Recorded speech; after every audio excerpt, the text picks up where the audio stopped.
I am almost to, and I don't know which one I put in my GPS first. The closest one, I think, was Hickory Lane Farm. So we're going to Hickory Lane first, then we're going to hit Steiner Stock Farms. Both farms we've done a lot of business with in the last 4 or 5 years. So I'll be interested to see what yearlings they have overall.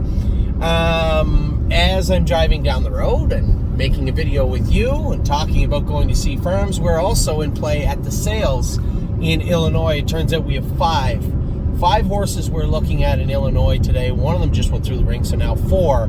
We were nowhere near what we were thinking the first horse would go for. But that's the way sales go. And as I said, today we've Rob Ridoff looking at horses for us and potentially bidding for us. And as I said to Rob, no disrespect to Illinois, but for the time being, it is more a jurisdictional sale, right?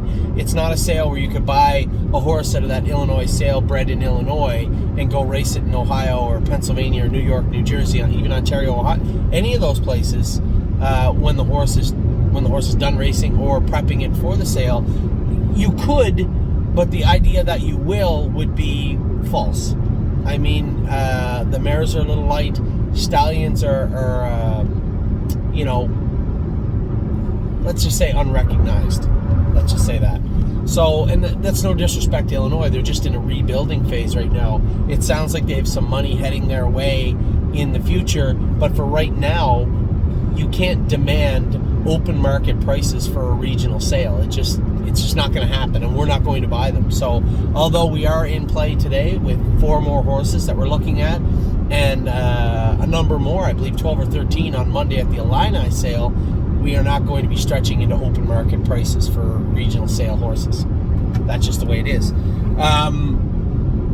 So aside from that, we're working on the format in which we're going to attack Ontario, Lexington, and then Harrisburg. I was very pleased with the way things filled in quickly in Ohio. I guess not surprised considering the year that we had. We had a very, very good year.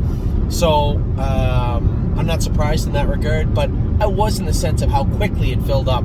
Now, I appreciate, again, I've told you guys, I appreciate the feedback I got from that and the way that we're going to structure the other sales. I know a lot of people, the one complaint was, hey, $2,500 was just too much for a lot of people. I get that. And I wasn't oblivious to the fact that it was. But I did have to put something in place. We had to put a blueprint in place and then, change it as we moved along. And how do we format it in such a way that everybody can get involved? And I think the way, I still have to talk to Eric about it, but I think the way to do it is have 4 partnerships in Ontario. If we were going to put together, let's say $200,000, have 4 partnerships together, and maybe even 5. Have the first one for $25,000, where you're really only going to have 1, 2, 3 horses in that partnership, but it allows people an opportunity to get involved. And I know there's still some people out there saying, well, I'd really like to see what you get first and then make a decision. Well, that's wonderful, but that's not going to happen. Not as now it is with some horses. You did get to see cash deals, and that filly is almost sold out. You did get to see the Dreamin' on Credit colt, the colt we bought in Ohio, but there again, 80% of that horse is still left. Now, I know it's early, and I know people are waiting to see what we're going to buy, but that's kind of what happens, right? We buy these horses, and people wait, and then they wait, and then they wait, and before you know it, Anthony's left looking for partners on horses he bought at the sale. Now, I was happy to do that in the past, but I'm not going to do that in the future. There's no need of it. We have built an enormous ownership, a partnership group. We built an enormous one. I think we've proven that we do a pretty good job buying, developing, and racing horses all over North America. And me hustling around, and I like to use this word, cobbling together these revenue streams is just, it's unnecessary moving forward, and I'm not going to do it. So when it comes to Ontario, when it comes to, we have Ohio in place now. When it comes to, where do I got to get off here? Oh, right here. When it comes to, what are you? You're a wasp. You don't need to be in here. You need to leave. Go away. It's a big wasp. There. No, you got to get it the window. There you go. Way you go. When it comes to these jurisdictions, I'm just looking for the best way forward for everybody, right? And a great question Bob had asked, hey, who's going to populate the groups and what horses are going to be in them, the partnerships? Well, I will. And the idea of the partnerships being fluid is so that if you don't like one of the 3 horses or 5 horses that we put in your prospective partnership, then you can sell your share and you can acquire different ones. But I think that's the best way to do it moving forward. We'll see how Ohio goes, but I'm very optimistic about the fall. We've had some people interested in Where We Welcome. We've had some people interested in West 52nd. So those are horses we can move, and I suspect a lot of the people involved with those horses will be interested in the partnerships or acquiring shares in the fall, so that money could be in play. So that is my plan for the fall. It's not that I'm not going to acquire horses. I am potentially going to buy 2 horses in Illinois. We've already had a number of Illinois clients message me and saying, I'm in. I appreciate it. Thank you. Makes my job so much more easy when people do that.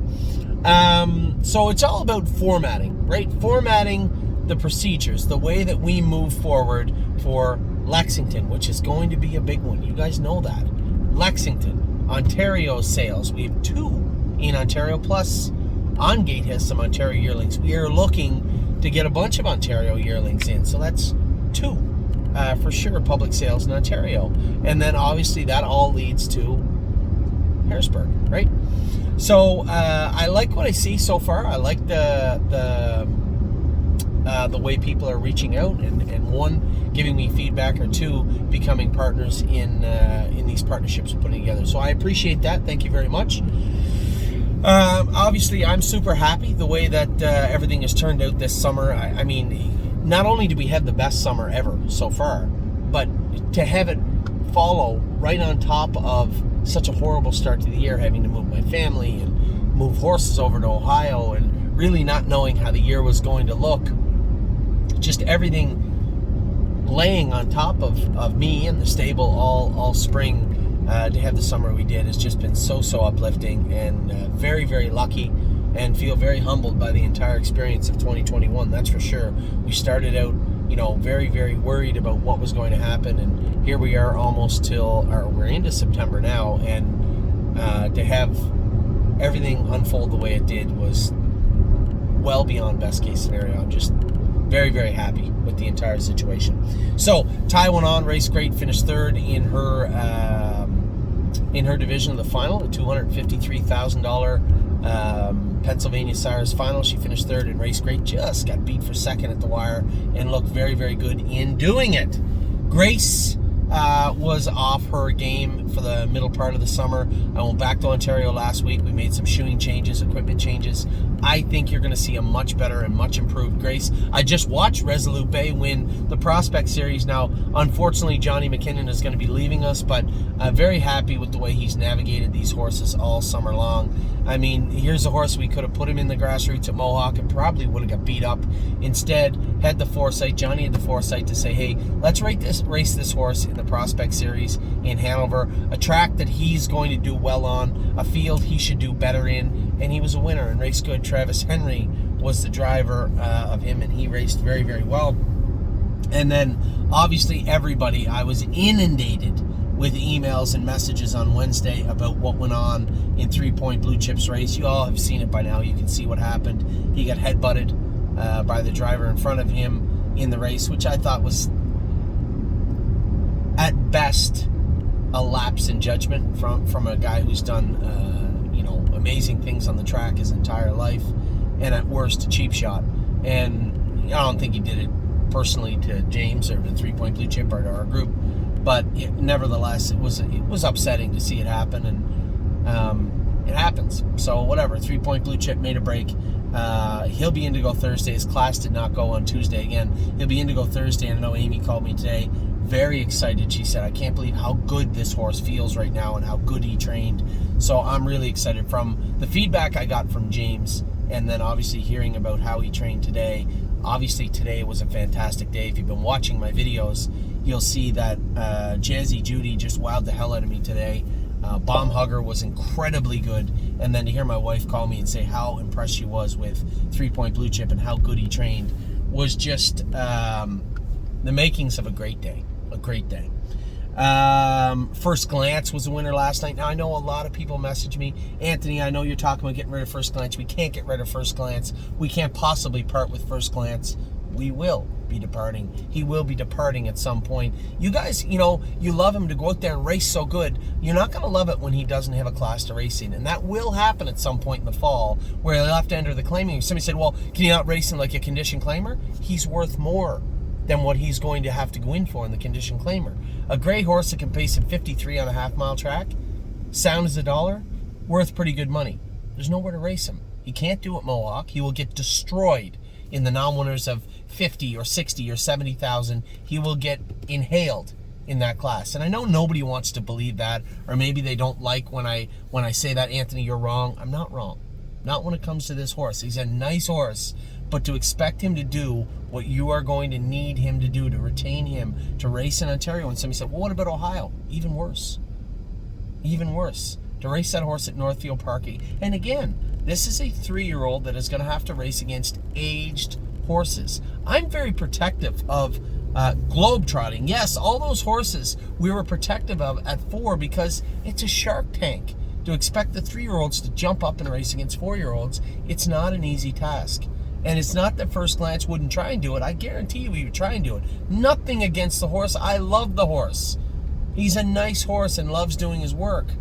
But he's not going to like what's going to happen if we try and race him at Mohawk. And he's worth more than what he would be going for in a condition claimer. So I'm sorry, I just don't foresee a way forward for First Glance after he starts getting up into that $40, $50, $60, $70,000 range, which he will in the fall. It's going to make for a real problem for First Glance. So I'm not oblivious to the fact that he has a lot of owners that love him and love to watch him race, but I'm not going to sit by idly and watch him coast up into classes he can't do in. Watch him get beat up, and then at that point everybody would be like, oh, now what are we going to do with him? I've been there. I've done that. I've seen all these messages before, and it just makes no sense not to be proactive with First Glance, and we will be proactive with First Glance in the fall. Yes, come back great the other day. That's been a long road, and I applaud the patience of the people that stayed involved with Yes. I can't blame for those of you out there that sold your shares. I don't blame you. Thought crossed my mind once in a while too, but Yes, persevered. It just always turning over those stones, right? We may not know exactly what's wrong with them, but we should know what's not wrong with them. And by doing that bone scan, by having the vet continue to look at them, this is just a continuation of what Irv did in Indiana. Anthony, I can't really put my finger on it, but I'm positive it's left hind. It kind of was, but it was a number of things bothering him that really, but I truly believe, the underpinning of correcting this horse, the blueprint in which we put forward to correct this horse, really started with that bone scan by absolutely unequivocally saying it is not in the left hind ankle area. By being able to say that with certainty, it forced us to look at places we maybe wouldn't have. Myself, Jason, and the veterinarian. And by doing that, we got to the bottom of exactly what it was. I think it was a combination of a number of little things ailing him in his body, but then again, making the shoeing changes we did, I think really is what precipitated that slow process in which he moved forward. And then all of a sudden, I could tell you last week, you guys knew when he trotted in 55, I said, I see positive changes here. I see this horse getting better. And then after I warmed him up the other day, I knew it was game on. I said to Lauren, he's going to go big mile tonight. This horse feels awesome. And he did. He went out racing a monster. Very impressed with Yes the other night. And you know what? Very impressed with the professionalism of the people in the barn, Lauren, everybody that works in the barn, Jason, the veterinarian, Dr. Latessa, understanding that Yes was still in there, or maybe a better form of Yes was in there. It's just a matter of not being, being cautious, not trying to get ahead of yourself, and understanding that this was going to be a process. It did take time, but I think we're definitely on the right track with Yes, and obviously that mile in 53 and 3 just underscored how powerful this horse is and the direction he's heading in now. So, I think it goes without saying, how proud I am of the people that work for us, but also it is worth saying that, Lauren, Jason, Dr. Latessa, everybody played a very, very major role in getting Yes back to yes.